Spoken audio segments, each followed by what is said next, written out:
All right, welcome in, everybody, to another edition of Sports Daily. Jacob Albracht here alongside Tommy Castor. Chad Chambers producing things for us. Thanks for tuning in here on KFH. Maybe you're streaming us for free on the Odyssey app. Maybe you're watching us on our video streams available to you on Facebook, on YouTube, and on Twitch. Do you feel cool, Tommy, when we say we're on Twitch? I'm not even 100% sure what Twitch is, but we're on there. Yeah, I don't know. I don't know what it is. I think that's the main thing, right? Like you're playing video games. You're like showing yourself playing video games. I'm still not totally like convinced that I know exactly what it means either. I'm not either, but that's all right. We appreciate you and welcome you into the program either way. I'll never forget when I first started seeing that happen. It's been a while, right? I don't know where, but like people were watching people play video games. And I'm like, oh, are you playing? They're like, no, we're just watching. I'm like, oh, that doesn't sound like nearly as much fun. Back in my day, we would get in fistfights over the remote control on who got to play that game. 4 older brothers. Like, those were some of the great fights. But, you know, to each their own. I guess times have changed, and, you know, we've been passed by, Tommy. It's no big deal. It's all right. Welcome in, everybody. Passed by in a lot of different ways. Let's be real about that. Accurate. It was a big football weekend. Lots to get to. A lot of K-State. A lot of Chiefs talk coming.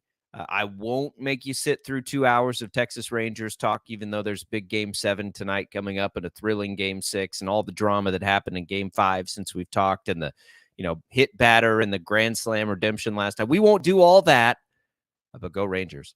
We'll talk football primarily here today. Take your calls on the IHOP hotline. Glad to do that with you. That IHOP hotline, of course, is brought to you by IHOP, 869-1240, where guests can enjoy the new pumpkin spice pancake combo. So you can get your hands on that over at IHOP if you'd like. We'll have some giveaways today. We'll give away some HTO and some hockey. I'm going to put Tommy on the spot there, perhaps. We'll do that as well throughout the show today. And Trias Lotta, our KU insider, joins us a little bit later in the program as well. Top of the next hour as KU comes out of the bye week and gets ready for a big one. News and Lawrence as they get the main Fox crew and show and fanfare coming into Lawrence. So that'll be fun this weekend. A lot to get to on the program today. Glad to have you with us today. Tommy, how was your weekend? It was good. Busy weekend. Went to Tanganyika Wildlife Park with a toddler, the Pumpkins in the Park Festival on Saturday night. So did that. Had the Hadwin Family Foundation charity event last night that I went to. It was a busy weekend. We had Thunder Hockey on Friday night to kick off the season. So I need a weekend from my weekend. Yeah, I actually did okay. I had the CBS Sports shift Saturday, which took most of the day, and then yesterday I was able to kind of veg. We've had sick kids, kind of a rotating sick kids for like a week here now, where it's not anything major bad. It's just kind of annoying. So we've been dealing with that. But I watched the Chiefs and all the way through the Rangers. I mean, that was a good 6-hour block there I got, and I didn't get messed with. I did have my kids watch the Rangers with me, though. I was like, all right, you guys have got to watch with me here. And they made it up through most of it. And they were kind of into it. One of my daughters couldn't wait for the commercials every time because she thought they were funny. My son was running around playing with something, not really paying attention. My oldest daughter was kind of into it, though. She was feeling it, kind of understanding it. So it was good. It was good dad moment to watch that last night. We had let's start Chiefs, Tommy. Because K-State, a lot to talk about there, but the Chiefs are a little more fresh on our minds playing last night. Look, I thought, when we talk about that game, honestly, my biggest takeaway, it wasn't that Mahomes, crushed them. It wasn't that Kelsey was, putting together one of his best performances in front of his best girl up in the state. It wasn't any of that. It was the offensive line, Tommy, for me. Like, Patrick Mahomes had all day yesterday against a team, again, with a coach who's supposed to be a defensive whiz, who's invested in Joey Bosa and Khalil Mack and cannot get anything going for a pass rush. I tip of my cap goes to the Chiefs' offensive line yesterday. You give Mahomes that much time, he's going to kill anybody like that. That was a really impressive performance, I thought, from that group. I think it was really good. I also tip my cap to the defense, and I wonder, is Kansas City's defense the best in the NFL? Are they one of them? I mean, they've got to be top 5 at this point. I mean, so good. For 5 sure. sacks on absolutely. Justin Herbert.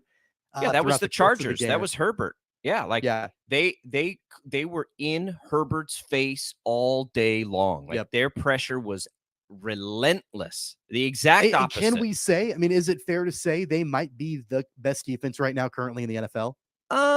No, I'm going to give that to Cleveland. And I know yesterday was weird for them and there were a lot of points. They gave scored. up a lot of points to Indianapolis. They also shut down San Francisco 2 weeks ago. Like I would still probably give that nod slightly to Cleveland. I think Cleveland's got a really good defense. Dallas, I still think I think the Diggs thing is lingering for them a little bit. But they're definitely top 5. I mean, and that's all. They don't. It doesn't matter. That's the Chiefs. And I said this weekend because we went through NFL, and I had a few people ask me like, well, in this weird year of the NFL where it doesn't seem like anybody's running away with it, who do you have? And I said, well, if I was, and it's interesting talking to people who aren't right smack in the middle of Chiefs Kingdom, and I'm like, look, if I'm the rest of the league and I see the way the Chiefs have struggled, quote unquote, on offense thus far through the season, and they're 5-1, I'd be very concerned if I was the rest of the league. And this played itself out exactly that way. They have found their receiver to step up, and it's Rashee Rice. And clearly, it's happening. Sky Moore didn't have a great receiving game, but man, he had some key. He was big on a couple of blocks, I thought, which was good. It means he's invested and bought in. Hey, look at that. We saw MVS make a big play. Yeah. That's why he's there. And McCole Hardman gets the big special teams play. So, like, it's the Rashee Rice thing. And Travis Kelce is, if you're just going to keep playing zone on the Chiefs, what are you doing, Brandon Staley? Like, I just do not understand it with that guy. I can't, like, what are they so enamored with? What? I don't know. Their defense is terrible. Travis Kelce is wide open. Like, what? Switch it up. You're a defensive guy. Like, my 9-year-old daughter doesn't know exactly what a touchdown is, but knows you should switch up the zone there and stop letting Kelce just demolish you. Like, what are we doing here? I cannot figure it out with that guy. Like, what are they so in love with him? He punted. I'll give him some credit. They punted once. I saw it. He did. God bless. I can't. The poor Chargers fans, man. To sit there and see Herbert and guys like Keenan Allen, who is such a stud, and like it's like, oh man, that's agonizing for them. But the Chiefs look great. Yeah, Josh Palmer had a big game for the Chargers. Yeah. I thought that he might, considering that, Mike Williams is out and Quentin Johnston hasn't really done much. I figured the Chiefs defense would try to lock down Keenan Allen and then Josh Palmer could feast a little bit. That was really the only bright spot offensively.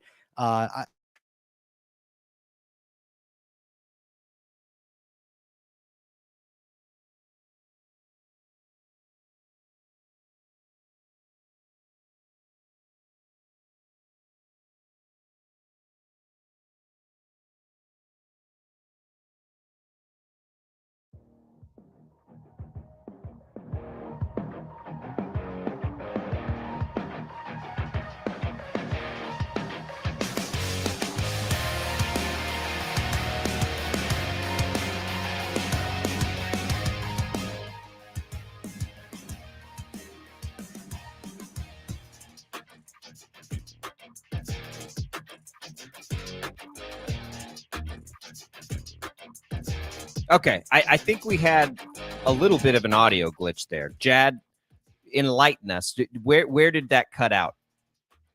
I can't exactly remember exactly where it cut out. Make that last point again, Tommy, because I lost it right when you were in the middle of that last point. So make that last point you were making again. Yeah, I was just saying, I think that's the effort on both sides of the ball that we've needed to see from Kansas City all season long. Yeah. We saw it to an extent in the Bears game. The offense came to life, but on both sides of the ball, just a complete effort from Kansas City. And that's really the explosive offense and then the lockdown defense. Those two things all came together at one time. It was fun to watch. It was really, it was a complete game, but again, it was the trenches. Like that game was won and just dominated on the lines for Kansas City. When was the last time we saw Mahomes that comfortable? Like he was just chilling. And then, and look, They did switch it up to man occasionally, and then he just devastated them with some big pickups on the ground with his legs, which is what I think this is the best year we've seen of him doing that. But yeah, you're right. Defensively, like the Chargers didn't have a chance. Like offensively, yeah, in the first half was going and they were moving the ball and the Chiefs adjusted it out. But man, Herbert had somebody in his face, it felt like, on every throw he tried to make. Like they were just all over him. And some well-timed blitzes, of course, which Spags is great at, but it was perfect for what Kansas City needed to do. And they flex a little bit, and the Chargers now are a non-threat in the division, and that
They're going to fake a handoff. Now they're going to go on a pass inside and dragging into the end zone. Touchdown, Kansas City! And the Chiefs get the touchdown with a little bit of a formation trickery. And Kelce, who lined up in the backfield, just ducked inside and was able to drag 3 Chargers, almost lost the ball as he had the ball up above his helmet, and the Chargers were trying to rip it out. And the 50th time that Travis Kelce has caught a touchdown pass from Patrick Mahomes.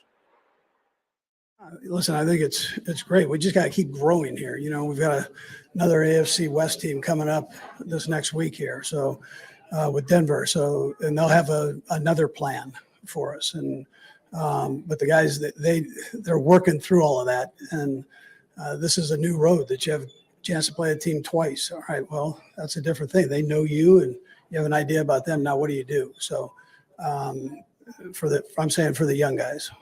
But they're getting better. It's hard to say because even though it's not technically scripted the way, we talk about it throughout the week. And so if you look at the one where I kind of throw in the middle of the field right between people, we'd kind of discussed, like, if that guy flies out, just be in that window and I'm going to throw it. And so I think by practicing it and doing it in practice, I have confidence he's going to do it in the game. And I always joke around with him. I'm like, man, just take a rep off in practice, but he doesn't want to. He wants to be out there all the time. And so I think he understands how important it is to build that chemistry, and that's what makes him so great.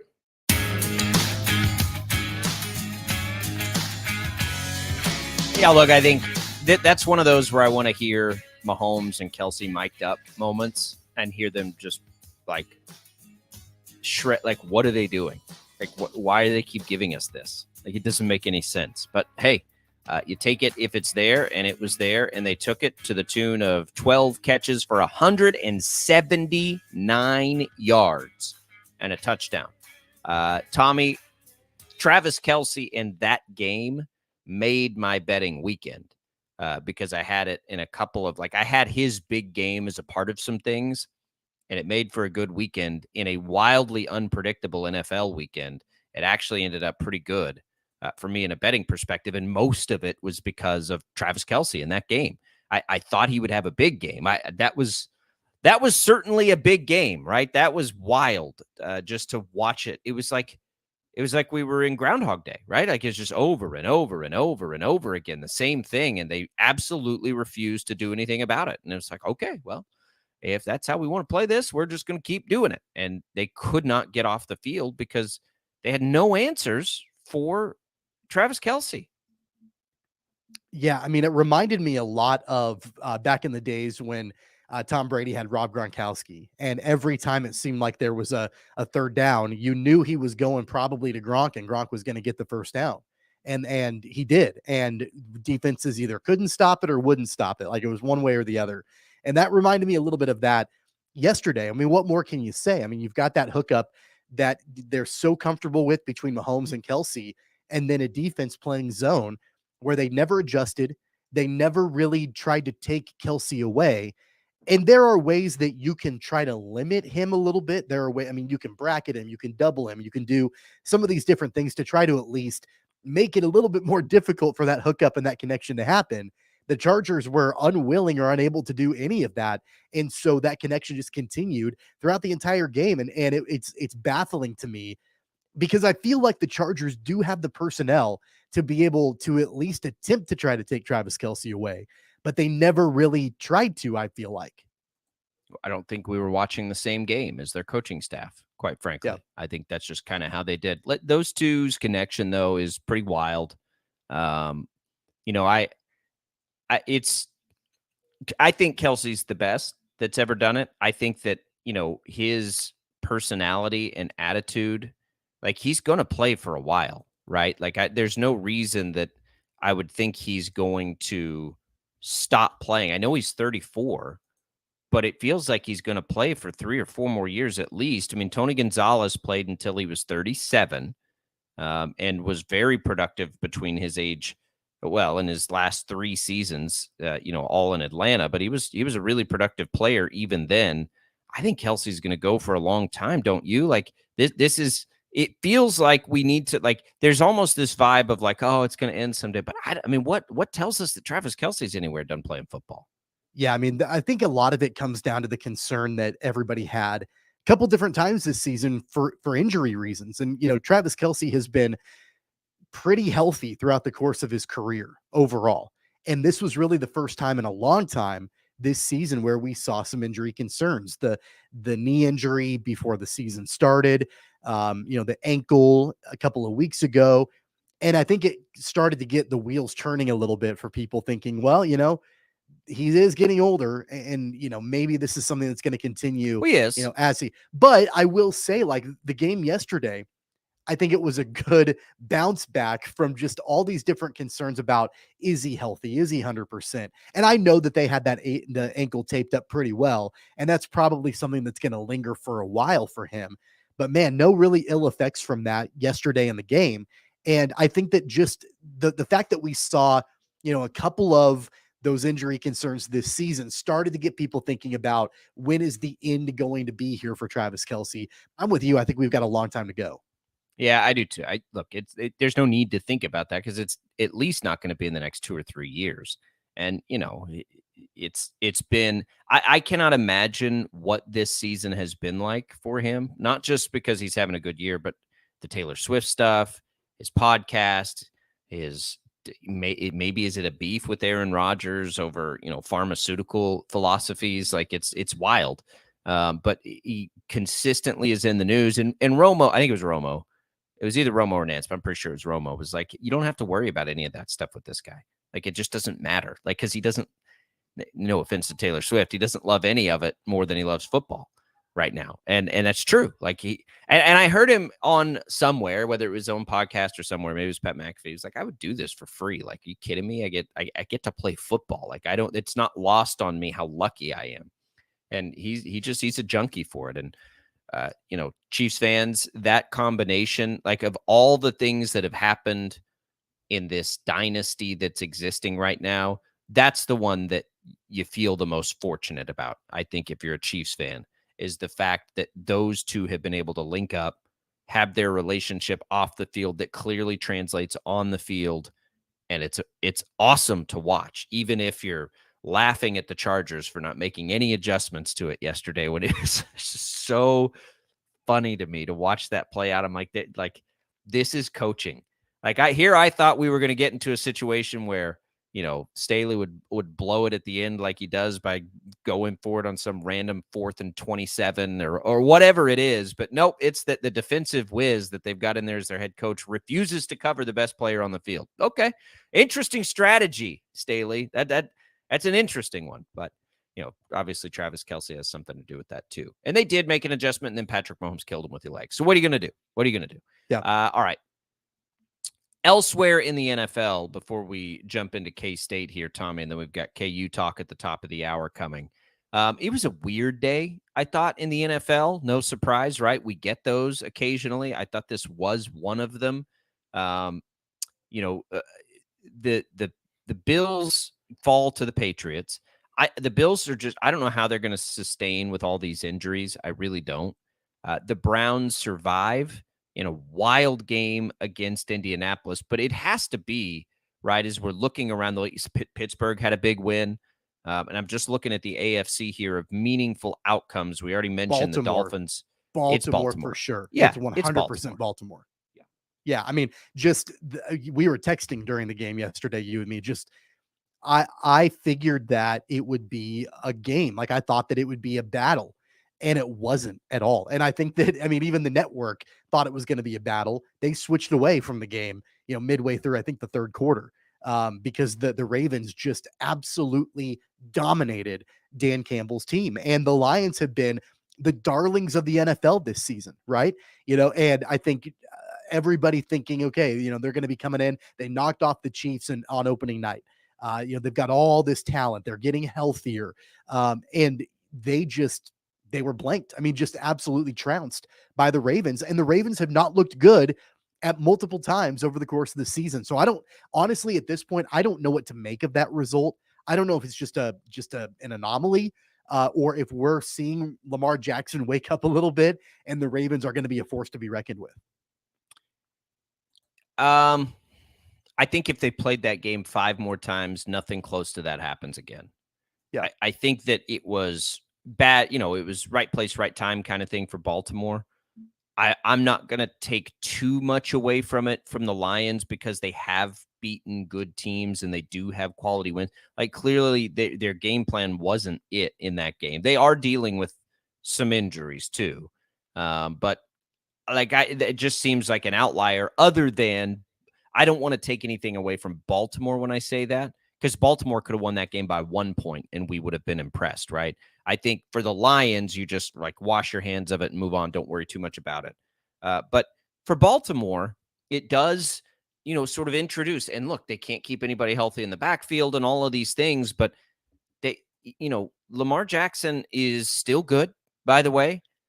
Zay Flowers is really good. They still have Mark Andrews. I mean, Zay Flowers, like if we're really thinking of Baltimore, like he looks as good as anybody they've had in this Lamar Jackson era. It's a really good fit.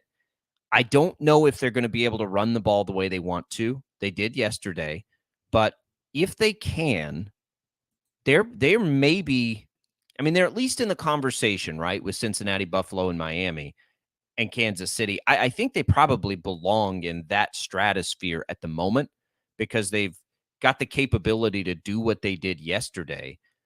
I don't think they're up there with Kansas City, but what does that even mean? Because you really just have to ask the question, like, could Baltimore come into Arrowhead and win a game? Well, of course they could. And really, like, that becomes the question, right? Could X team come into Arrowhead and beat the Chiefs in the playoffs? Baltimore, I think, is in the conversation of a team that you're like, yes, they could. So what do you have? Jacksonville, Baltimore, Cincinnati, and Buffalo probably. I think Miami probably still deserves to be there. So, I mean, it's still a big group of teams in the AFC. And I do think that the Chiefs are the favorite out of that group for sure. Just because of the way their defense is playing. But it is going to be an interesting AFC race because I think all those teams are pretty good and they can all beat each other. And I'm not even trying to be like, because of course that always happens, anybody can beat anybody in the NFL. We know that. But if you go to the NFC and you really ask the same question about the 49ers and the other teams that might be in the playoffs, it's a different answer, right? So if we're going to say the Falcons are the champions of can the Falcons go into San Francisco and win in the playoffs? No, Probably they not. can't. No. And there's lots of those teams, that'll get into the postseason, like whoever it ends up being. So I do think it's different. I think we're seeing what we thought we might see, and that's a big group of really good teams in the AFC. And then a separate. I mean, you got San Francisco, you've got Philly.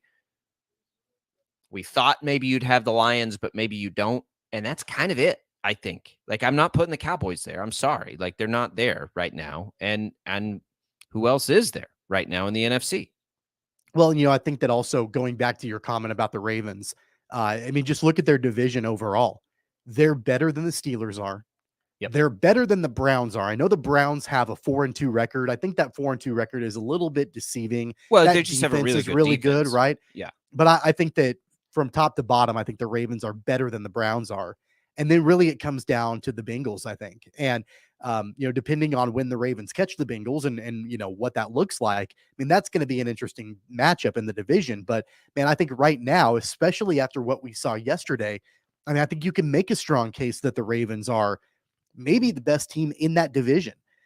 And I know Cincinnati's going to have something to say about that. But, man, I cannot be any more impressed with the effort yesterday that the Ravens had against a Lions team that I think people were starting to pick to be alongside San Francisco as maybe the champions of the NFC. So, I mean, that's just an incredibly impressive win. And I know that you said, hey, if the Ravens even win by 1, that's an impressive win. Well, yeah, sure. But they won by like 5 touchdowns. I mean, like, I know. and that doesn't happen in the NFL. They smoked Cleveland, by the way. That's why I say, like, and look, I picked the Ravens. I picked the Ravens in our weekly picks. I thought that this was a really good spot for them. Felt like a John Harbaugh. John Harbaugh beat Dan Campbell yesterday, clearly. And that's kind of what I was sensing there is this is a really big letdown spot for the Lions because they have been the darlings and they're about to go up on the road against one of the best in the business in Harbaugh. And they clearly, again, if they play that game 5 more times, that's not the outcome. I don't think. I don't think Baltimore's that much more talented than Detroit. I think they just executed a perfect game plan for what they were doing, and that's That's why the Ravens are dangerous, right? That's why they're always in the mix. That's why even if Lamar Jackson's been hurt, you can never overlook them. They're well coached and they execute what they're supposed to do. They're a good team. And they clearly, to me, had the biggest with them and the Chiefs. Look, I don't want to take anything away from the Chiefs. That was a big win for the Chiefs.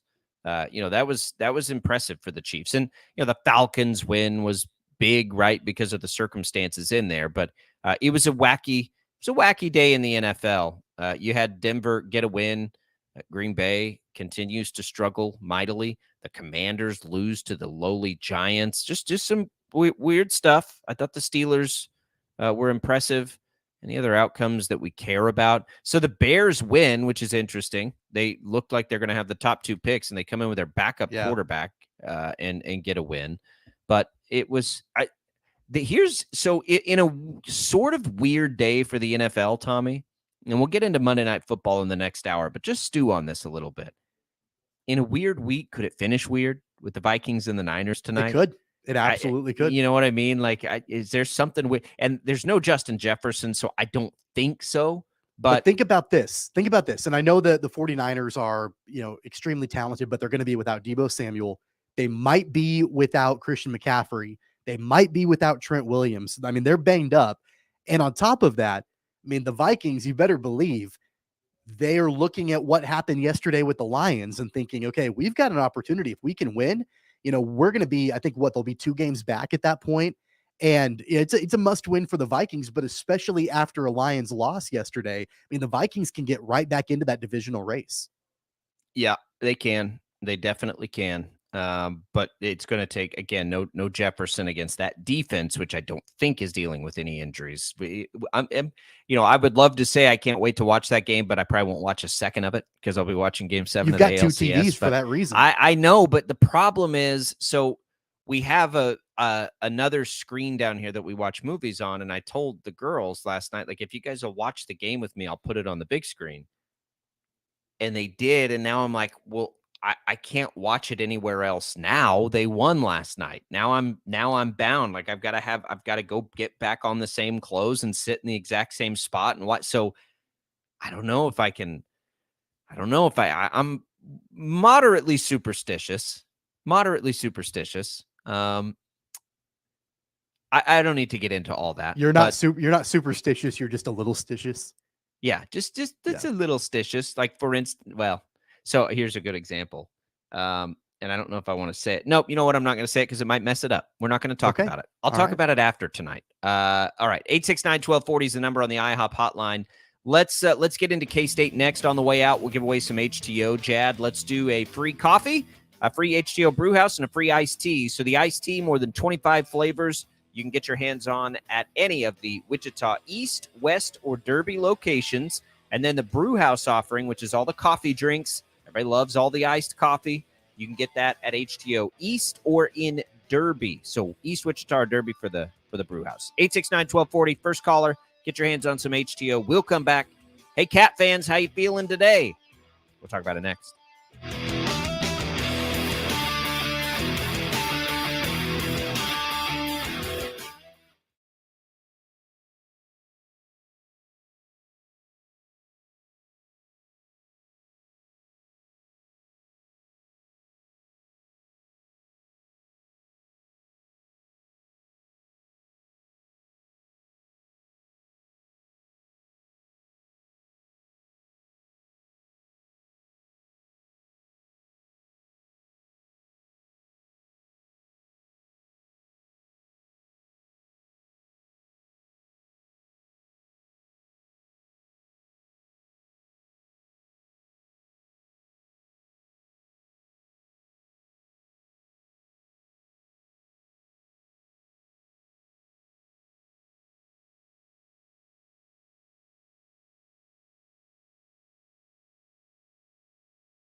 All right, welcome back, everybody.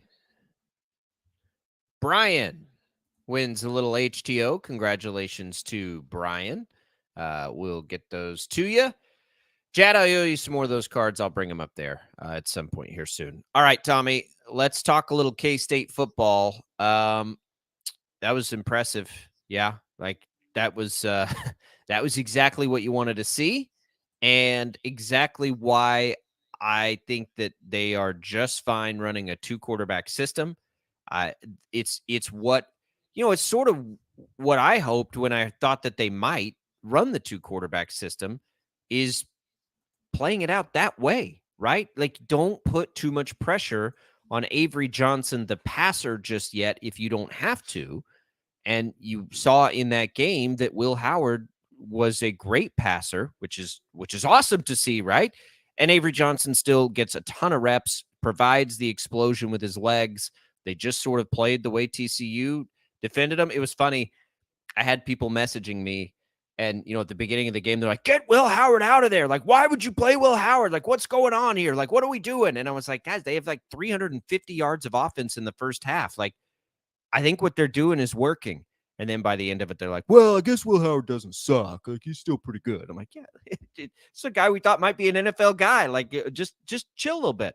The pressure is going to get taken off of Will Howard too, by the way, who can also run. He had a couple of good runs in that game, but like, that's it. That's the ticket for K-State. And I'm going to be 100% honest here, Tommy, as K-State, gets ready and they get to play Houston this weekend and then Texas. And you can't overlook Houston, right? After we saw what they did against Texas.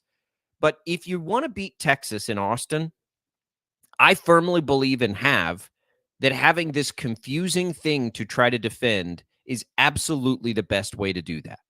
And if you can have Will Howard a part of these game plans still, throwing the ball effectively like he did against TCU, and confusing defenses on which one are we going to get ready for here, it's their best shot to beat Texas. I believe that firmly. I was really, really skeptical, as you know, about the 2-quarterback system going into the game against TCU. I was skeptical about it, not because I doubted either Will Howard or Avery Johnson. I was skeptical about it because I felt like you run the risk of not having consistency. You run the risk of the other players, maybe not totally being on the same page on exactly what the plan is moving forward. There's a trust factor. There's all of that, allowing a quarterback to settle into a game. If you're, consistently switching back and forth, there's some risk there. I was really skeptical about it, but man, the K-State offense proved me wrong on Saturday. They honestly did. With the way that they went about it, I mean, I think that that's about the best way that you can go about it if you're going to switch back and forth between Will Howard and Avery Johnson. And it seemed to me incredibly seamless. And it didn't look like there was any sort of confusion. It didn't look like there was any sort of issues with that. Like, it looked like the entire offensive unit knew at any given time which quarterback was going to be out there and how they were going to play and the way that it was going to go. And it seemed to work in, most cases. And so, while the risk is there, and I think that if you continue in that system, the risk will continue to present itself. But man, if they can do that consistently moving forward, like against Texas and against other teams, then yeah, I mean, I think that they'll continue to see that level of success. It looks good when you have 587 yards of offense and 41 points. I get it. But the reality for this team and this group is there's always been a good chance it could happen seamlessly because Will Howard's done this before. I mean, he did it to a smaller degree last year with Adrian Martinez, right? Both directions. And then Adrian Martinez gets hurt, and then Howard comes in, and then Martinez gets mixed in a little bit. I think it's so similar to what K-State dealt with a year ago that it helps. And the other thing is sometimes when you get into these situations with 2 quarterbacks, it's because one of them isn't very good. And I do think that K-State has 2 good quarterbacks here. Now, one has the highest upside possible, right? But the other is a savvy veteran who knows what he's doing throwing the ball. Avery Johnson needs time to learn how to do that. And he's going to get that time. Look, he got 10 passes in that game. He only completed 50% of them. That's not a good enough number. Okay, so I know his arm is incredible, and I know like that's definitely his game. He's not just a running quarterback. Trust me, I understand that. I've watched this kid for 5 years now. But that doesn't mean he has to be ready immediately as a true freshman to come in and read college defenses and know exactly what to do in those situations. This also allows for the best, again, to me, the best development of Avery Johnson while you're also trying to win games. If K-State was, 3-3, or it looked like, okay, we're not going to win the Big 12, then the decision's much easier. You just go with Avery Johnson, right? You think about the future of the program and you go with it. This coaching staff is loyal to Will Howard. Other players see and notice that. That's important to people too. There is a psychological and emotional component to this. Will Howard is Chris Kleiman. I don't know that anybody was happier for Will Howard than Chris Kleiman after the game, basically, because he's had to sit there and listen to it all week. And then Kleiman's like, this is the lifeblood, he used for Elijah Lee, the lifeblood of the defense. He said, this is the lifeblood of our offense. Mm-hmm. And it's true. He is. And a part of that is if Avery Johnson started and played every snap the rest of the way, his biggest cheerleader on the sideline is going to be Will Howard. That's the way he's always been. That's the way he is. He's going to help him. He bleeds purple. So this is perfect. And Avery Johnson needs it too. Avery Johnson needs Will Howard to be able to come in there and throw the ball when it needs to be thrown while he still learns and develops that part of his game. And they're not going to come out and have that kind of success every week. But don't be ready to bail quickly if, let's say, Will Howard comes in and has a bad series. And it's like, oh, why are we? There's a reason for it. And I think the reason is good. And I think, Tommy, it all points to Texas. You can't overlook Houston. It's not what I'm saying. But I think the reason that this is important is because that's their best shot at beating Texas and Austin, is to make the Longhorns have to prepare for both of these guys. It really does remind me of Bama when Tua was a true freshman, when it was like, Tua's great, but that doesn't mean it's all Tua time right away, right? It was Jalen Hurts, right, that was ahead of him and who was great. And it's like, and they did that effectively until the very end. And I think K-State can do the same thing because everybody's bought into it, right? There's nobody outside of fans that are just rabid for Avery Johnson. And I promise I get that. Like, I totally get that. But I do think this is their best chance to win games, and big games too. Here's the other element about the game on Saturday that I think can easily get drowned out because of all of the issues with quarterback and what they're going to do. The defense played outstanding. I mean, they played really, really well. And this is a defense that we've had conversations about week after week after week about, can they win a Big 12 championship? Are they good enough? I know they've been injured, but do they have the players to be able to make it happen? And they did, at least on Saturday. Desmond Purnell had a great game, an interception, a half a sack, 5 tackles. So really solid performance from him. But the Kansas State defense held TCU, albeit a freshman quarterback in Chandler Morris, but held TCU to 3 points. And, so if you can have that dynamic offense and you can switch back and forth between Will Howard and Avery Johnson seamlessly, and that all works, and you get defensive outings like you had on Saturday, then again, like those two things combined are going to be the best way to go into Austin and beat Texas. It is. It's so unfortunate that they lost Oklahoma State. And I knew this would happen. Like it wasn't I was watching the game and like thinking, we're going to talk about the quarterbacks as we've done forever now. And this defensive performance has been incredible. It was, Wyatt Thompson had a great point on it. He was like, I'm telling you, when I watch this defense, and I watch them all the time, he's like, I do think they're getting better. Like it's not and Wyatt's never been dishonest or anything. Like he's very straight shooting and everything. And he sees more of the team than anybody.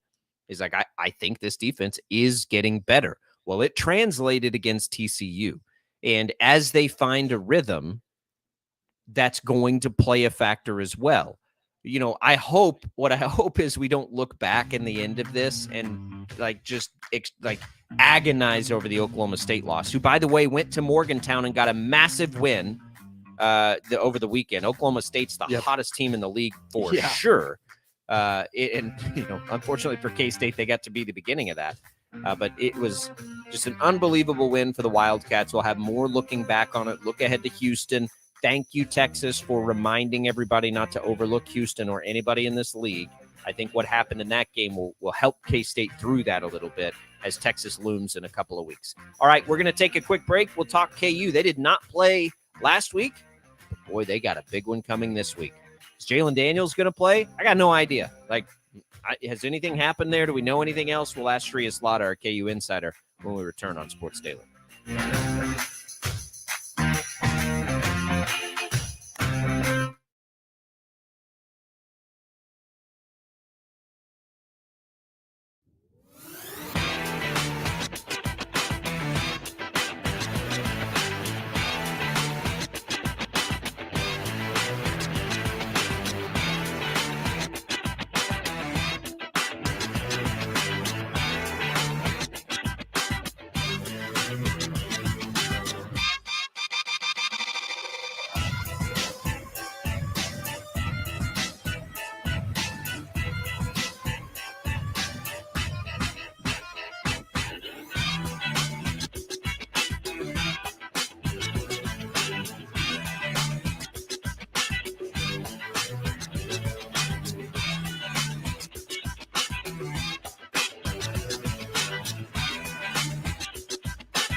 On Wichita's #1 sports radio, 97.5 and 1240 KFH.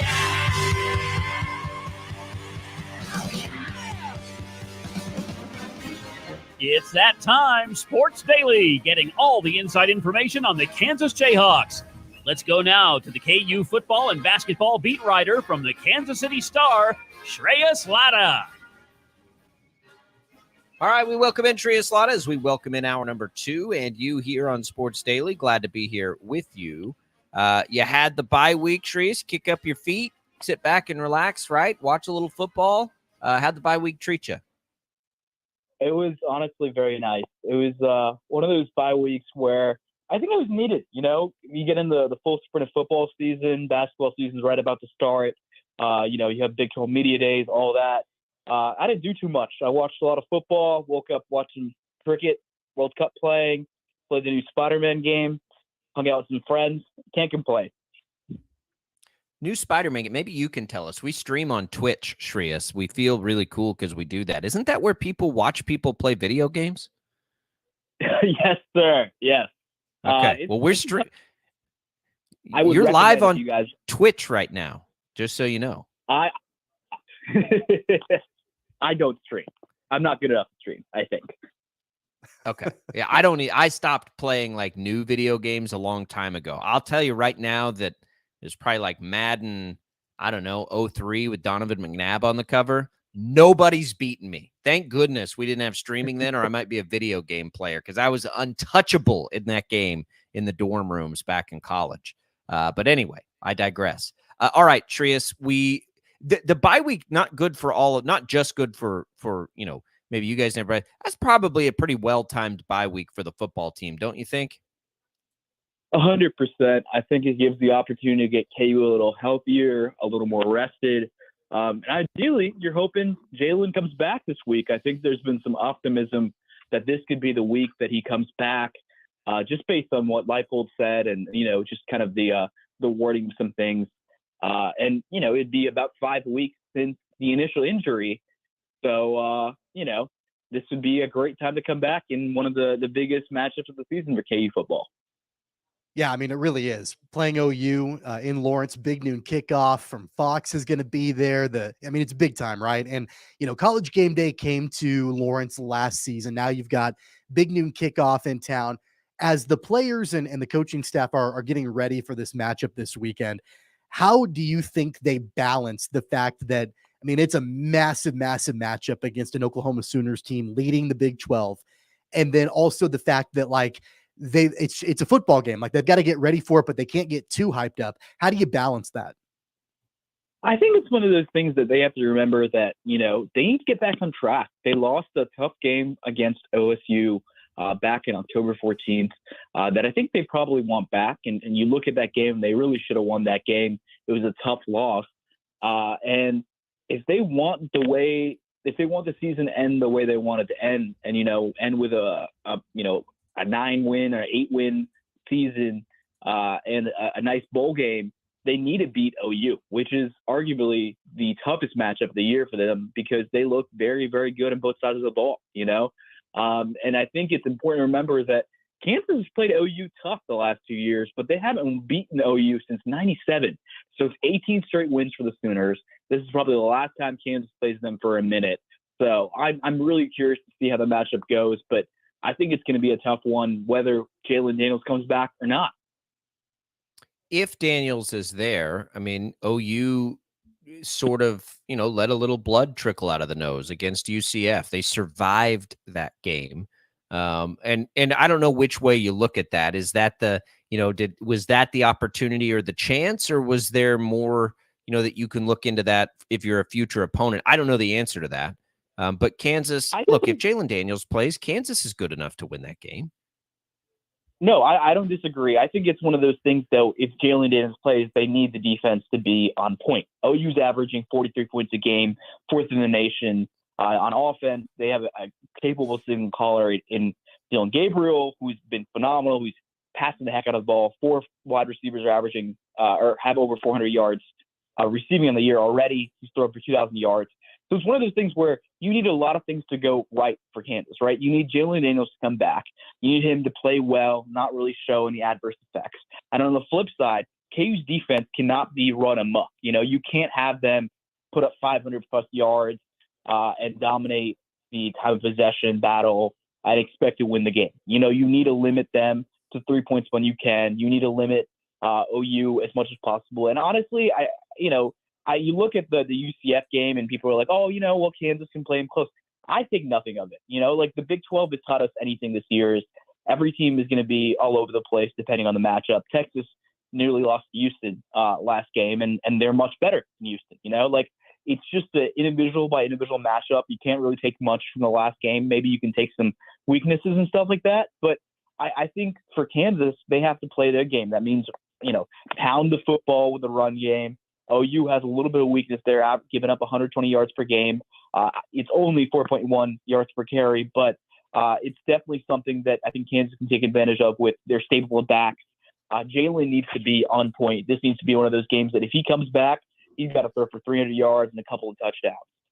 And then on the flip side, the defense can't make the mistakes they've made against OSU and Texas where they haven't wrapped up a guy on first tackle and let them run for yards after catch.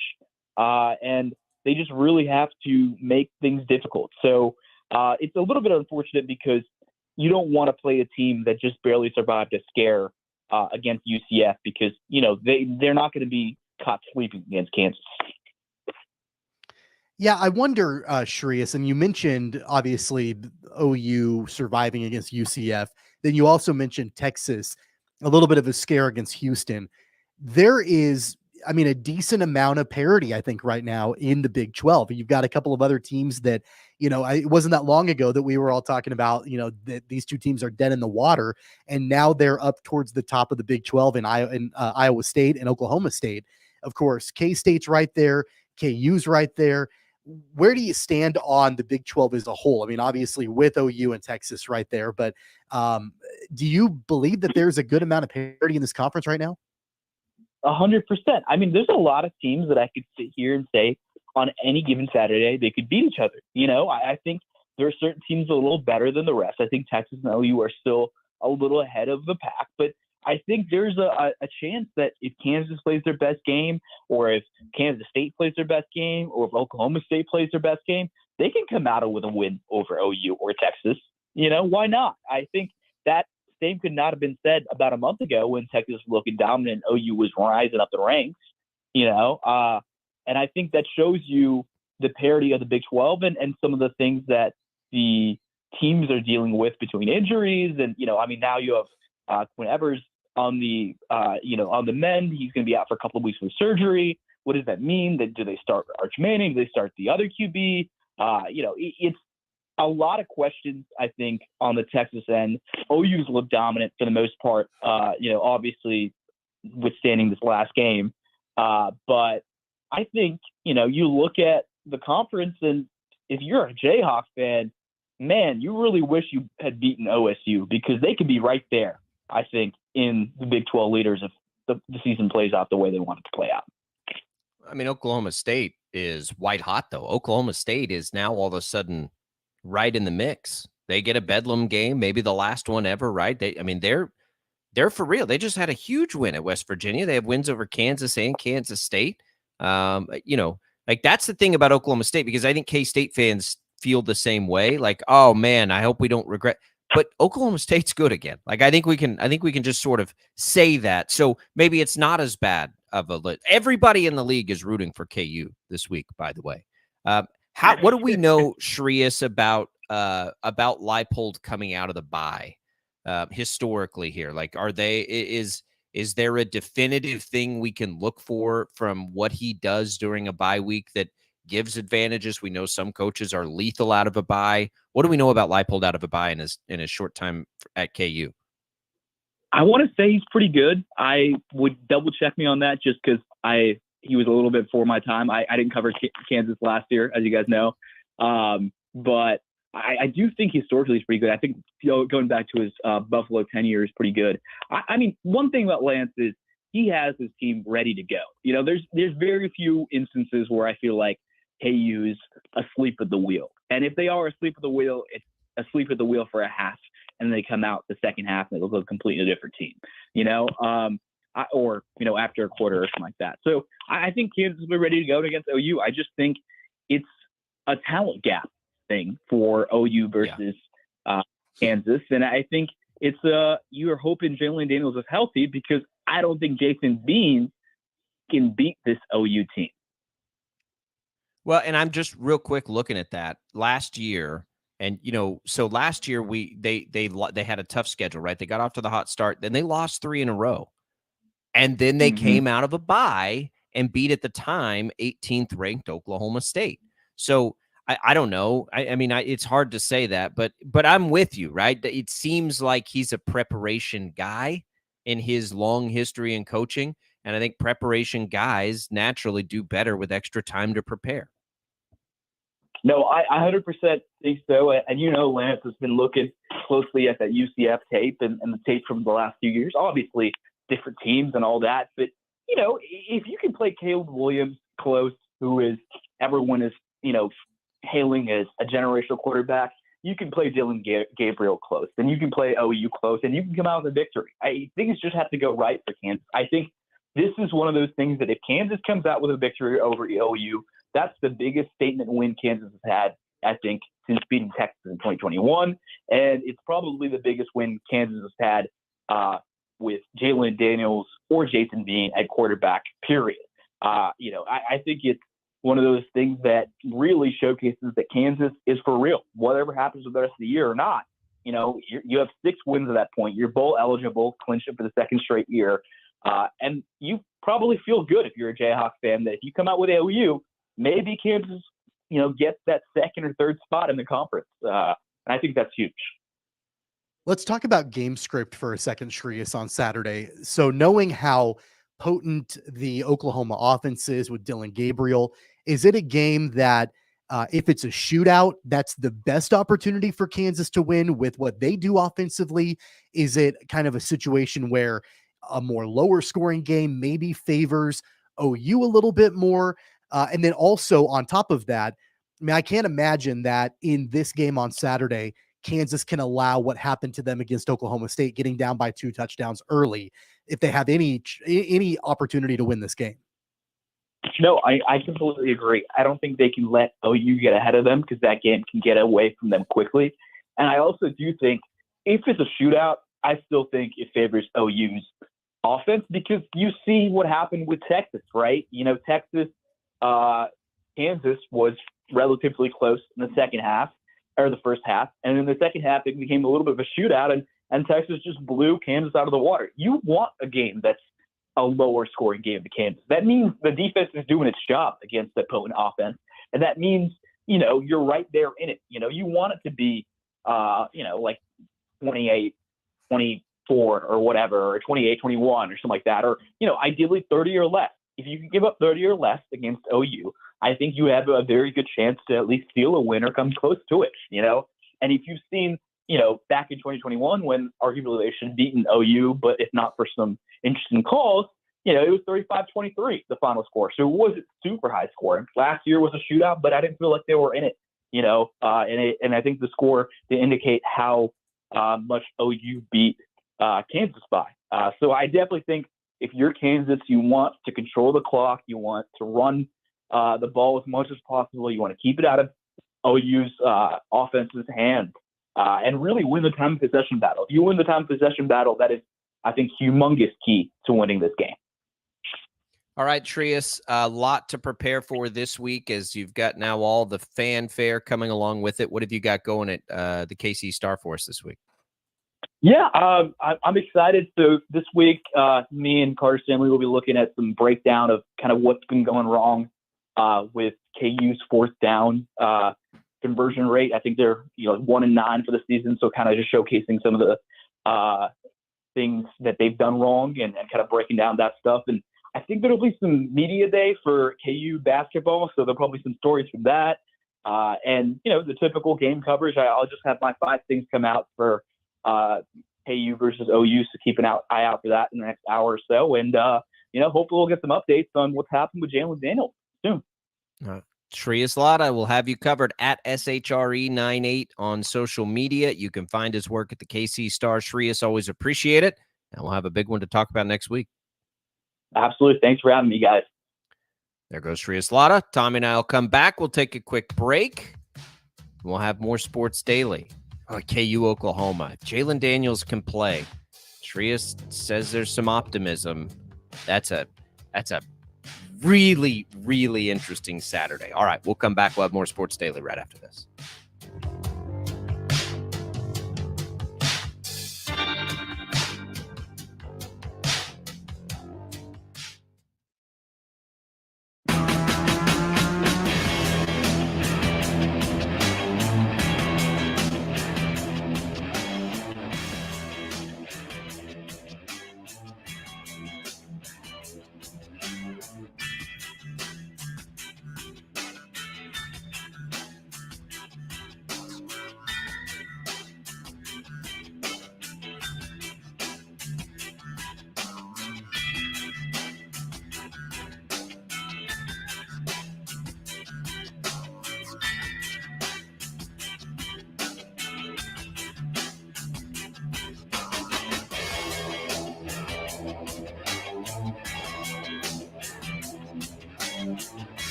All right, welcome back in, everybody. Sports Daily here on KFH. Thanks for tuning in, listening in, watching, however it is that you take us in. We appreciate it. We've got Monday Night Football coming, primetime NFL games from Westwood One, available live for free right here on KFH and on the Odyssey app. Tune in to KFH tonight for Monday Night Football. The 49ers in Minnesota to take on the Vikings. You can also download the Odyssey app and search for KFH at kickoff. That game coverage here begins right at 7 o'clock. You've got the Chris Lamb show to talk a little Shocker volleyball right before it. Let's talk a little Monday Night Football, Tommy, and we will talk some baseball. We've got big games coming today. We'll get into that in our next segment, but let's hit Monday Night Football here real quick. I think this is a pretty interesting game. I'm still intrigued by the Vikings. Justin Jefferson's injury is going to be tough to overcome, but they do still have, Hawkinson and Addison. Osborne's not a bad replacement. And it's been a weird week in the NFL, and you mentioned all the injuries San Francisco's dealing with. I don't think this is just a right-in San Francisco as a winner kind of a game. Certainly they could win. I love Brandon Ayuk. I think he's going to feast tonight. I think he is an incredible player, and with Debo out, they're going to have to lean on him. But I don't know. There's been weird things in the air this week in the NFL, and I think it could easily continue tonight. I think it's going to be a tight game. I know the Vikings, they've got that opportunity to get back into the divisional race in the NFC North. The only issue that I see standing in their way is the fact that the 49ers are going to do whatever it takes to not drop 2 in a row. Right. And that's really what it comes down to, right? Like they lost a week ago. I have a really hard time seeing them dropping back-to-back games. That's about the only thing that I think stands in the way of this being, a potential upset special on Monday Night Football. I do think that the 49ers defense can overcome basically anything else that's going on. The injuries on the offense for the 49ers, the fact that the Vikings are still a little bit of a desperate team with a chance to get back in the divisional race. I think out of everything else, what stands above all of it is the fact that the 49ers defense is incredibly stout. So the over-under on this, San Francisco's favored by 7 points, by the way. The over-under's at 43, which is, it's hard to see that when you think about the firepower in this, but when you also think about McCaffrey hobbled and Debo out and Justin Jefferson out and maybe Trent Williams out, then it's like, okay, I guess I get why that's at 43. I don't know what to do with that on a betting, angle. I think really anything I'm going to do is going to begin with a big game from Brandon Ayuk and then go from there. I think I have one with like an Ayuk big game and a money line on the 49ers to just get it done. It's a tricky one for me, and they always are with this many injuries. Like it's hard to grasp what key injuries will do to a game plan and do to a team. Yeah, I really don't like the spread on this at all because of all the different injuries, and I don't like the over-under. I think that you are smart by going money line as part of a bigger play, just as, the 49ers, like you said, getting it done and getting the win. And then you get out of town, you move on. But as far as the spread, I'm staying away from that entirely. I think that, one thing to keep our eyes on is what Kirk Cousins can do, knowing how impressive the 49ers defense is and how unimpressive the Vikings offensive line is. So, I don't know if that's an under as far as passing yards for Kirk Cousins or an under as far as completions. I mean, I think he's going to be pretty hurried in the pocket tonight. So that might be another player prop that I might look at. I think he's going to have to throw the ball quite a bit. I'm just not sure that he's going to have a lot of time to do so. Yeah. I don't like it. The Vikings have a big opportunity. The Niners need to bounce back. I love the game. I love the game itself. But I mentioned this earlier, Tommy, I probably won't watch any of it. Just like I loved the game last night, Eagles, Dolphins, I watched 0 snaps of that game. I have a 2 TV setup. Again, normally I would just throw them both up. But we have this screen and I had the kids come down and I was like, watch it with me. So, and look, there's ulterior motives sometime in that. It's like, I don't have to like take a guilt trip on like dumping all the kid responsibilities on my wife if they'll come down and watch the game with me. So we did that. And now, like, I can't not do that again. They won game 6. right? I can't not watch it down there. What am I supposed to do? Yeah. I'm kind of the opposite of you. And maybe this is a good thing for the show. Like we can divide and conquer. Like you can watch Game 7. I'll watch Monday Night Football. Okay. And then at least we've got one person on each game. We're kind of splitting the duties tonight to make sure that we've got everything covered. Let me ask you this. We're going to go back to Game 5. And because I don't know if people have been paying attention and watching Astros Rangers. I think they probably have more than normal after Game 5. All the look, I think that Abreu, if he wasn't trying to hit Garcia, which I'm not convinced he wasn't, he was at least trying to serve up some chin music. Like he is not that dude does not miss his spots. He's been one of the best relievers in baseball all year. And there is so much built up beef between these two teams and Garcia and Maldonado. Number one, I think he was throwing either directly at him or trying to buzz him in that situation. I think Garcia had every reason to be mad and hot. And by the way, like he didn't do anything. He wagged his finger in his face and then eventually ended up at first base. I thought the umpires, which have not been good in balls and strikes this series, I thought it was out of line to throw guys out of that game too. I didn't think that was necessary either. Maybe you throw out Abreu, maybe, but I don't think they needed to, and they certainly didn't need to throw out Dusty Baker or Adolis Garcia in that situation. Like he was mad, even if they didn't do it on purpose. Don't you think he had the right to get up and be angry? Well, I also look at what happened after that, like what that led up to, in the Altuve home run and just the momentum swing. Well, he regrets it. Totally. He regrets the circumstances of what happened after for sure. And it hurt his closer. The reason the Rangers lost that game, though, they had runners on first and second with nobody out in 2 straight innings, didn't do anything with it. Like that's why they lost. They didn't lose because of anything else. Like they could have done that. They don't have a good bullpen. Their bullpen's terrible. And if you watched last night, like it's white knuckle viewing in this series because you're just like, oh my God, they're going to blow it.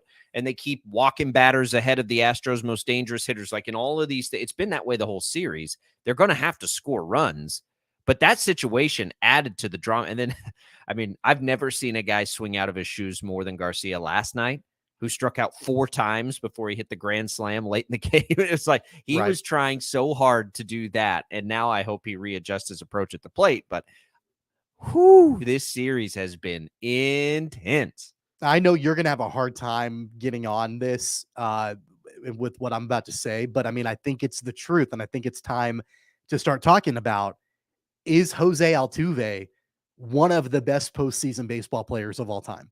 And I think that, I mean, just clutch and just all of that. I know that he's an Astro and whatever, but I mean, that guy, I mean, every time he steps up to the plate, it seems like it's the biggest at bat in the history of the world. Like he's always the guy in that spot and typically delivers on the biggest stage.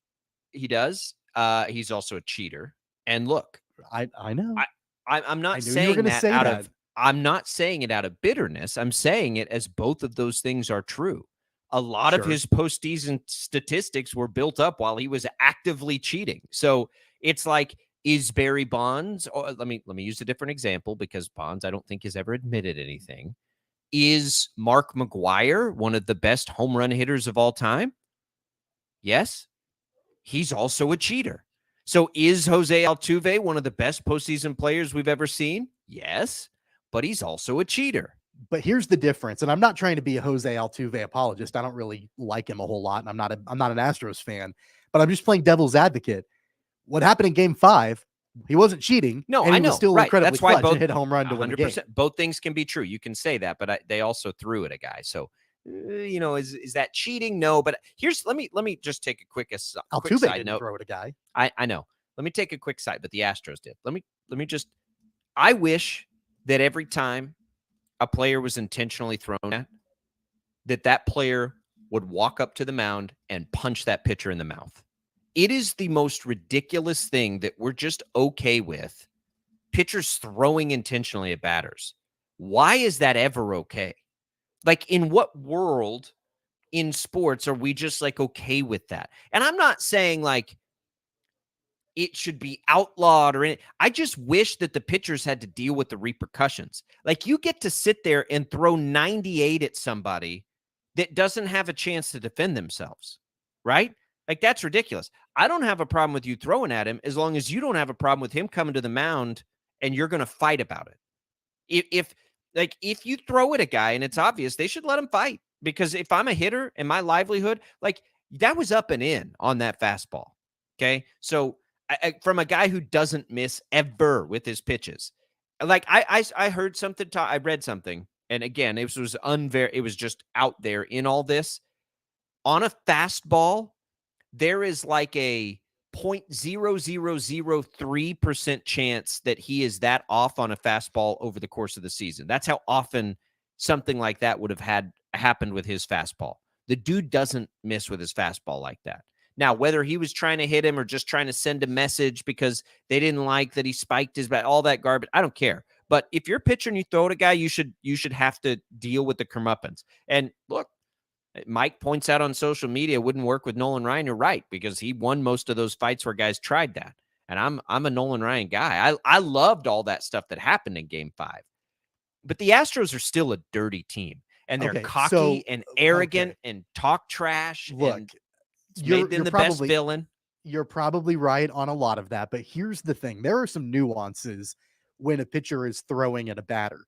Like if you put a ball, between the shoulder blades or on the thigh or on the butt cheek or whatever, like that's one thing. And that's probably going to sting. It might leave a little bit of a mark. Sure. Okay. So like, that's not the end of the world. And that's a way to get the point across, I guess. And that there's not a reason, I don't think in that situation, what point for the batter to walk up and punch the pitcher. Why? I'm just saying I don't think there's if you're getting plunked, I know it's a 98-mile-an-hour fastball, but if you're getting plunked between the shoulder blades, I don't think that there's really the need to walk up to the pitcher and slug him in the mouth.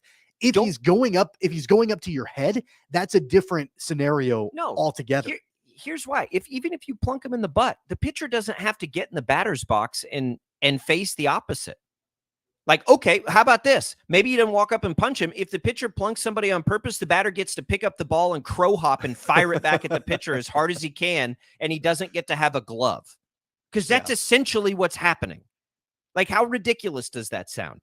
I mean, that's part of Doesn't that sound ridiculous? I think that's part of the allure of like these unwritten rules of baseball, right? And there throw are a those lot out of the them, window. right? Let's unwrite another rule. If you throw at a guy intentionally, they get to throw back at you intentionally while you don't have a glove. I mean, how many different times when you've got brawls that happen, bench clearing brawls and pitchers throwing at batters and things like that, I think you can trace a lot of times that back to poor umpiring and umpires not having control of a situation and players and coaches feeling like they've got to take matters into their own hands. How is an umpire if the umpires aren't control of that though? Well, I mean, there are certain things like if an umpire warns the benches or warns the pitcher, like there are different ways that you can, I think, effectively manage the situation to avoid things like that happening. If you've got good umpires, it doesn't happen all the time. I love the emotion of it. Don't misunderstand. Like I am all for that sort of energy, especially in big moments. My problem fundamentally, though, has always been, I've had this problem forever since I played baseball. Pitchers get to do this and they don't have to serve any repercussion physically. So like you can't justify to me ever throwing at a guy.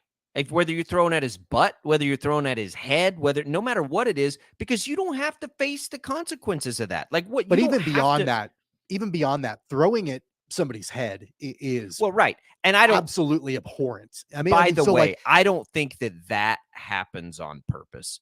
Like probably ever, but it also brings that into the equation when you're just trying to throw at a guy that it comes up. I mean, what's the difference between the middle of the back and somebody's head? 6 inches. Right. And you're doing something that you're not, baseball's all repetition. You don't train yourself to miss with a pitch like that.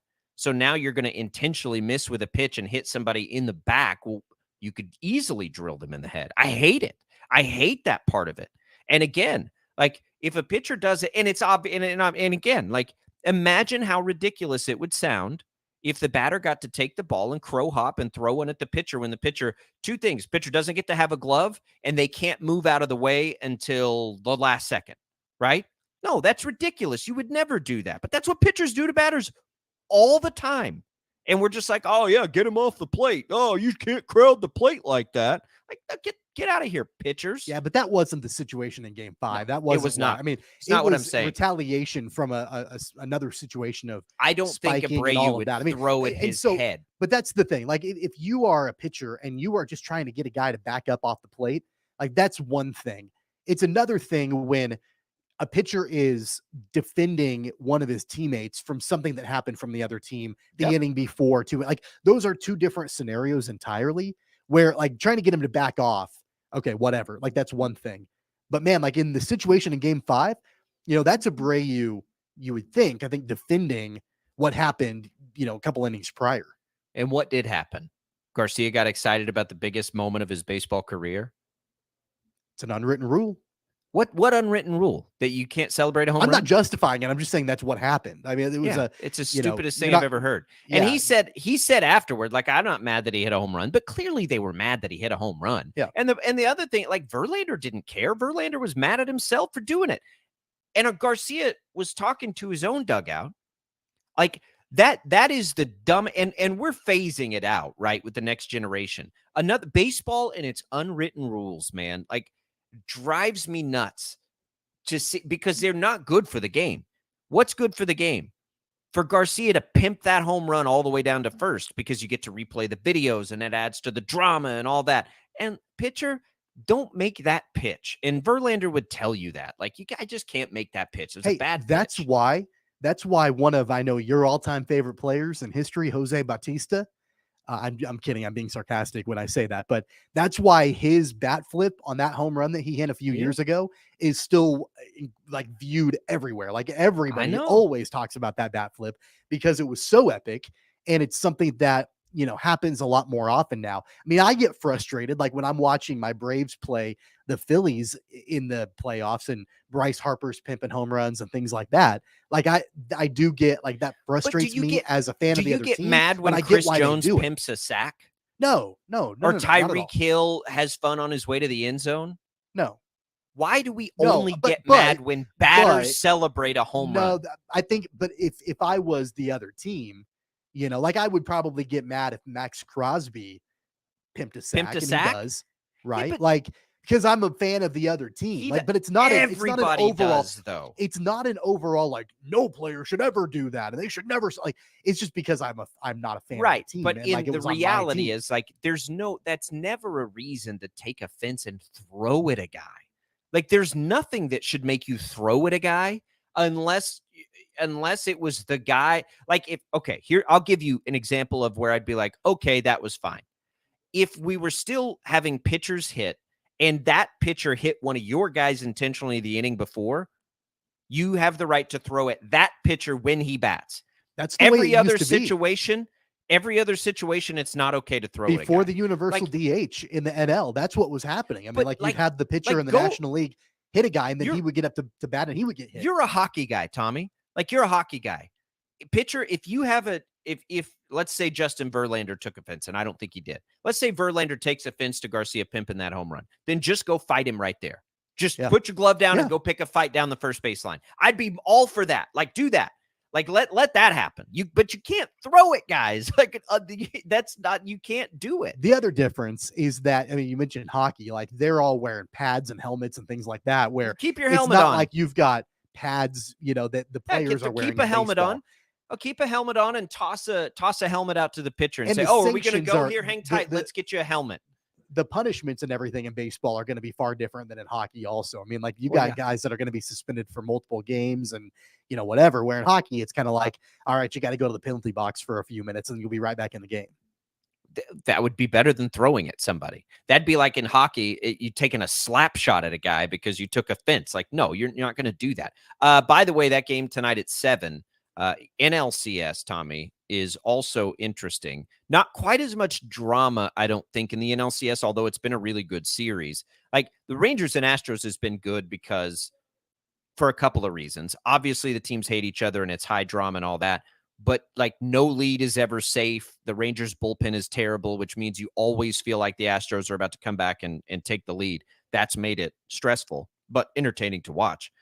And then on the other side, you just have two teams that are pretty good the Phillies are really heavily favored tonight to win this game behind Aaron Nola. This series has been, again, moderately predictable, right? The Phillies have been dominant behind Zach Wheeler, as we thought they would be, and the Diamondbacks have struck at other moments. They've got a chance to strike. It's very similar to the Rangers, right? It's not, I wouldn't say the pitching advantage here is with Arizona like it was with Texas last night, the starting pitching advantage. But I'm a little surprised to see the Phillies as heavily favored as they are in this game.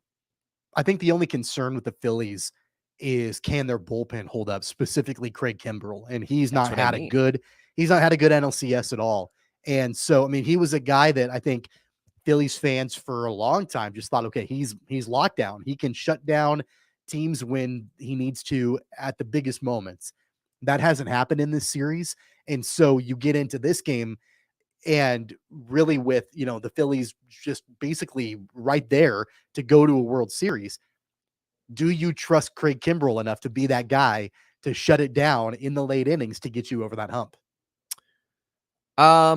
Yeah, I agree. I think that's why I'm surprised it's that heavily favored. They've got a good pitcher going to the mound too in Merrill Kelly.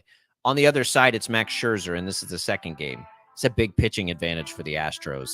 Yeah, just Mad Max have it in him, man. He did not look good in that I'm first game back surprised that's from injury. Where the Rangers are going, and they don't have anywhere else to go. They don't have anywhere else to go. You could probably figure something else out, right? Well, he'll be short leash with Dane Dunning, and it would have been, it wouldn't have mattered whether. Why not just start Dane Dunning then? Because it would have been short leash with Dane Dunning and Max Scherzer too. Like either way, you're gonna, in theory, and I think that you probably will see. And it's interesting. They pitched Heaney last night when the game got out of hand, and he's normally the long guy. So it's gonna be, I would imagine, some combination of Scherzer, Dunning. They stuck with Scherzer a little too long the first time out because they had a 2-0 series lead, and they can't do that again. If he doesn't come out and look sharp in the first inning, they'll have to pull him. I think that's what I would do if I was Bochy. On a scale of 1 to 10, how much faith do you have in Max Scherzer tonight? 4. I mean, 4. That's probably higher than I thought. And he's not like Max Scherzer is not some, he's not like Nathan Eovaldi. I'm looking, his postseason ERA over his career, Tommy, is 3.80. Like he's not been this dominant postseason. He's got a 7-8 career record in the postseason. Like that's not what he is. He's not Verlander in that way. Scherzer's amazing, but it hasn't been because he's nails in the postseason. So I don't think there's any reason to give him a long leash. But yeah, like 4 out of 10. I mean, he's crafty. He just needs to be crafty enough for the Rangers to try to get a bunch of offense going, but they're going against the Astros' best guy tonight and who's been the best, and Christian Javier. So I'm not very confident. I had hope in game 6. I'm just kind of going in like, I hope they can hit the ball and they can get on them early and just see what happens. But that game tonight, and it's a stressful time around here. All right. 869-1240, the IHOP hotline. We'll come back. One more full segment of Sports Daily. Let's give away some hockey tickets on the way out. We were talking about hockey fights. Maybe you'll see one, Tommy. Where can people head? Yeah, we'll get you a 4-pack of tickets to the Thunder game this Friday night at Intrust Bank Arena, 7:05 puck drop, and we'll do that right now for you. All right, first caller during the break, family 4-pack of tickets to some hockey Friday night. Jad will get us a winner at 869-1240. We'll come back. More Sports Daily right after this.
All right, welcome back in, everybody. I don't think we've had the hearing yet, but the Astros tonight may be without Abreu. He was suspended for 2 games. He'll appeal that today.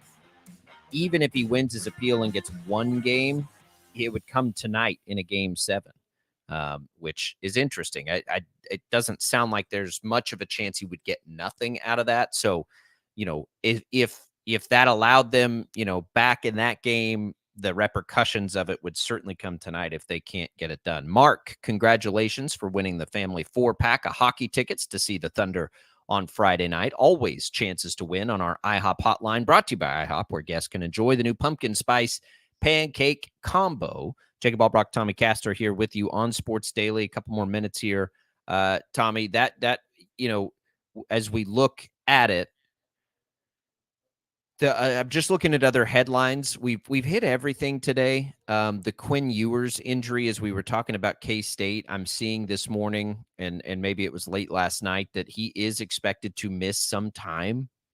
K-State's opportunity is right there in front of him, Tommy. It really is. Malik Murphy came into the game, and we'll see him one time, I believe, before they have to, to make it happen against K-State. But not Arch Manning, Malik Murphy, but potentially, and I guess likely now with that news that Quinn Ewers would miss that game against K-State. Well, I mean, I think it does open the door up a little bit for that second spot in the Big 12 championship game, potentially behind Oklahoma. And so there are a handful of teams that I think are right there.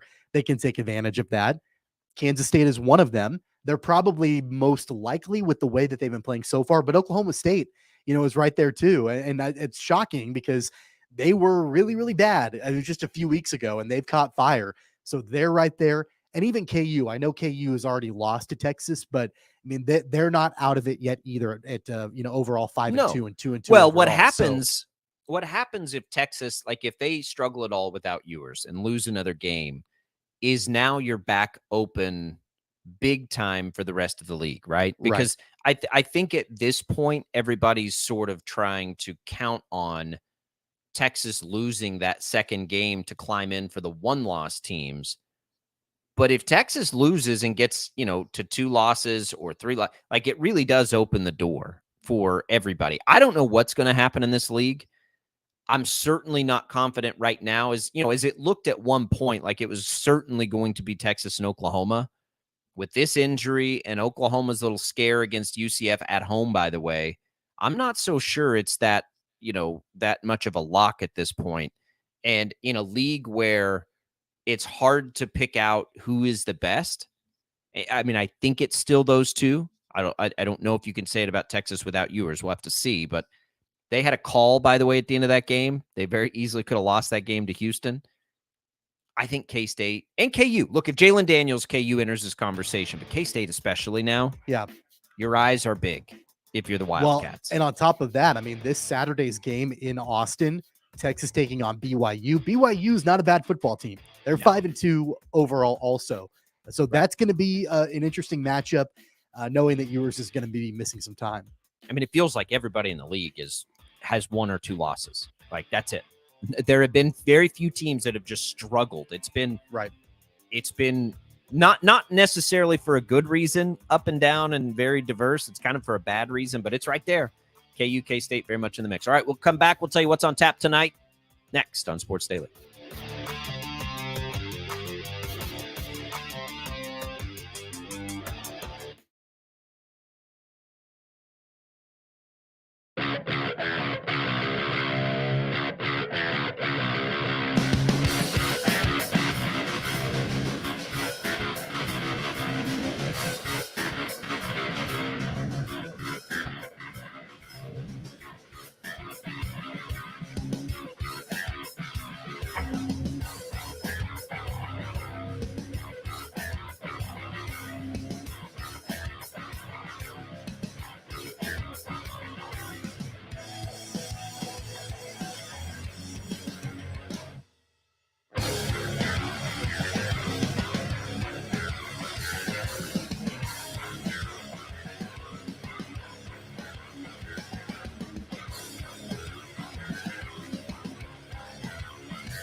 news. This is 97.5 and 1240 KFH. All right, that's it for us, everybody. We appreciate it. Thanks, everybody, for tuning in, watching, however it is you take us in. Congratulations to our contest winners. Jim Rome has us 11-2, Bob and Jeff 2-4. Chris Lamb, the coaches show for Wichita State Volleyball at 6 o'clock before Niners Vikings on Monday Night Football at 7. Again, a reminder, primetime games from Westwood One are available on KFH and for free on the Odyssey app. Download that to check it out. Tommy, enjoy the Monday. Yeah, good luck tonight to your Rangers, and I'm sure we'll hear all about it tomorrow. Maybe, if it goes one way. It might. God, I'm nervous. All right, everybody. Send some positive vibes my way tonight. That's all I ask. We'll be back tomorrow to break it all down. See you then. Sports, later news, and